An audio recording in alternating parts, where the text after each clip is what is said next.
Ազգային ժողովը 64 կողմ 7 թեմ ցայներով երկրորդ ընթերցմամբ եւ ամբողջությամբ ընդունեց Եվրոպական միության Հայաստանի Հանրապետության անդամակցելու գործընթացի մեկնարկի մասին օրենքը։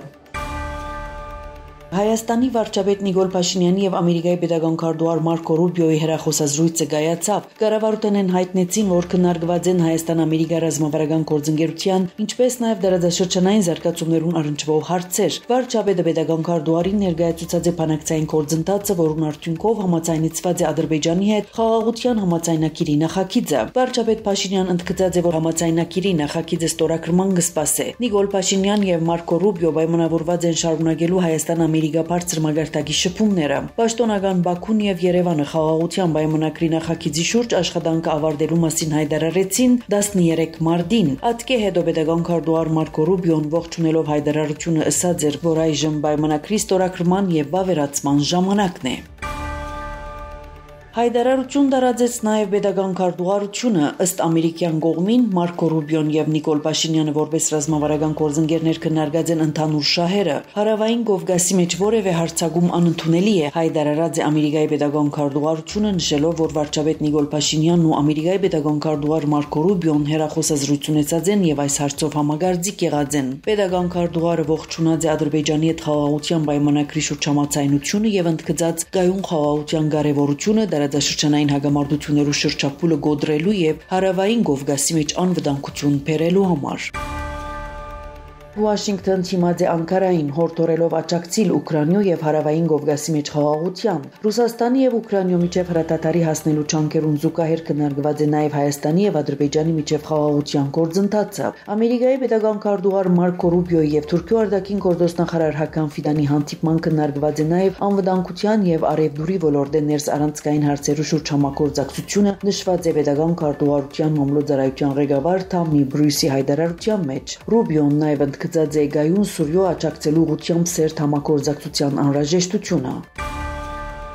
Ուրուգվայի մեջ Հայաստանի Հանրապետության տեսփան Մարիամ Գևորգյանը հանդիպում ունեցած է Ուրուգվայի ներկայացուցիչներու բալադի նախագահ Սեբաստիան Վալդոմիրի հետ։ Հանդիպման շրջանակներու մեջ քննարկված են երկկողմ հարաբերություններու օրագարկին առնչվող շարք հարցեր, միջխորհրդարանական գաբերու ամրապնդման հնարավորությունները, ըսված է տեսփանադան տարածած հաղորդակցության մեջ։ Նշված է, որ հանդիպման ընթացքին Հայաստանի տեսփանը ներկայացուցած է նաև Հայաստանի եւ Ադրբեջանի միջև խաղաղության գործընթացի վերջին զարգացումները։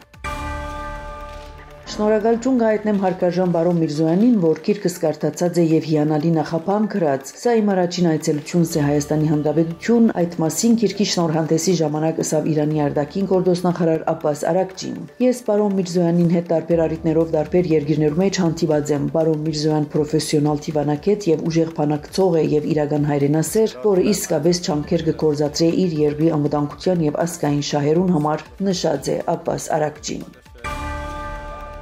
Ամերիկայի նախագահ Դոնալդ Թրամփ հայտնած է, որ Ռուսաստանը գրնա ցկցկել Ուկրաինայու հետ հաշտության համաձայնագիրի գնքումը, չնայած իր գարձիկով Մոսկվան գծկտի վերջ տար ռուս-ուկրաինական հագամարտության։ Այս մասին ասած է Newsmax-ին տված հարցազրույցի մեջ։ Կգարձեմ, որ Ռուսաստանը կցանկա վերջ տալ ադոր, բայց հնարավոր է անոնք ցկցկեն, ես վստահ չեմ, բայց ես կգարձեմ, որ Ռուսաստանը կցանկար, որ այդ ավարտվեր, եւ ես կգարձեմ, որ Զելենսկին նույնպես կցանկար, որ այդ ավարտվեր այս փուլին մեջ, ասած է Ամերիկայի նախագահը։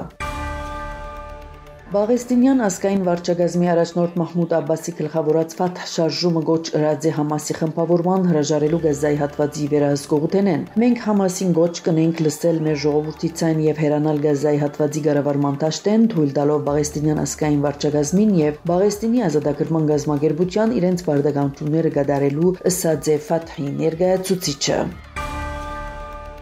Իսրայել արավելակույն ճնշում պիտի գործադրի Համասի վրա բոլոր միջոցներով հայտնած են երկրի վարչապետի աշխատակազմեն, մեկնաբանելով The Wall Street Journal-ի հրաբարակումը, որ Ցախալ մտադիր է ցամաքային լայնածավալ գործողություն իրականացնել Գազայի հատվածին։ Ցախալ վերսկսած է Գազայի մեջ ռազմական գործողությունները 18 մարտին, բացի օտային հարվածներեն իրականացվին ցամաքային գործողություններ, հայտնի է խաղաղ բնակչության շրջանի մեջ դժուժացներու մասին։ Լրատվամիջոցներու տվյալներով պատերազմի եւ սահմանային անցագետերու փակման հետևանքով Գազայի հատվածին տնտեսական եւ հումանիտար ճգնաժամ է։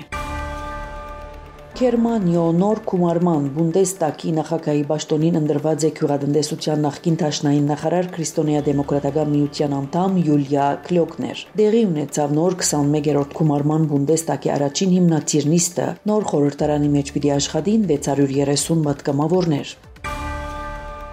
Գերմանիո Լայպցիգ քաղաքի Ֆրեդերիխ Էլբերտ Շտրասը 27 հասցեին բացված է Ավետիք Իսահակյանի հուշադախտակը, որը կգրե ինքնություն խորակիրը։ Լայպցիգի համալսարանի ներսորվելու դարիներուն Ավետիք Իսահակյան աբրած է նշված հասցեին։ Հուշադախտակը դեղեցություն կներկայացնե բանաստեղծի լայպցիգյան դարիներու մասին, միաժամանակ փաստելով, որ Ավետիք Իսահակյան եղած է հայ-գերմանական ընկերության հիմնադիրներեն։ Հուշադախտակին ամրացված է նաև Գյումրիի Սև դուֆը, որպես հայկականության խորհրդանիշ, որը շատ կսիրեր Իսահակյան։ Անոր Երևանյան դունը նույնպես կառուցված է այդ տուֆով, հուշադախտակի վրա կա QR կոդ, որմով մարդիկ կրնան դիտել Իսահակյանի եւ Գերմանիո առընչություններու մասին գերմաներեն դեսանյութը։ Հուշադախտակը բացված է Հայաստանի գրթության, գիտության, մշակույթի եւ մարմնագրթության նախարարության, Ավետիք Իսահակյանի դուն թանգարանի, Լայպցիգի քաղաքապետարանի, Լայպցիգի հայ մշակութային միության եւ Երևանի մեջ Գյոթե կետրոնի հետ համագործակցությամբ։ Ցեզի հետ Անի Զեյթունցյանը։